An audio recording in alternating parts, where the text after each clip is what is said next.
ለገዳምህ ዕጣን ጧፍ ዘቢብ የሰጠውን ስጦታውን እንደ አቤል መስዋዕት አድርጌ እቀበልለታለሁ ብሎ ጌታችን ቃል የገባላቸው በገዳማቸው የተቀበረውን ሰው አስከሬን 1 ዓመት ከሞላው በኋላ የት እንደሄደ ሳይታወቅ የሚሰውሩ፣ በተወለዱ ጊዜ የእናታቸውን ጡት እንኳን ሳይቀምሱ በበረሃ አጋዘን እያጠባቻቸውና አሞራ በክንፉ እያቀፈ ያሳደጋቸው፣ በበረሃ ከአባ አሞኒና ከእንስሳት ጋር ብቻ በማደጋቸው ሴቶችን ባዩ ጊዜ እነዚህ ፍጥረታት ምንድናቸው ብለው የጠየቁ፣ አሳዳጊያቸውና መንፈሳዊ አባታቸው አባ አሞኒ ሴቶች የሚባሉ እነዚህ ናቸው፣ እነሱን ባየህ ጊዜ ሩጠህ አምልጥ ብለው ስለመከሯቸው ከብዙ ዓመታት በኋላ ወላጅናታቸው ልትጠይቃቸው ብትመጣ ከሷ ሸሽተው በመሮጥ ወደ ገደል የተወረወሩ።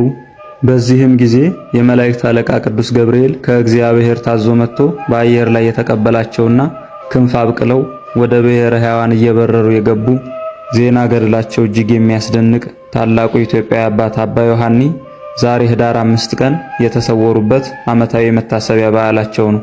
ለእግዚአብሔር ምስጋና ይሁን። እኛንም በአቡነ ዮሐኒ ጸሎት ይማረን ይቆየን።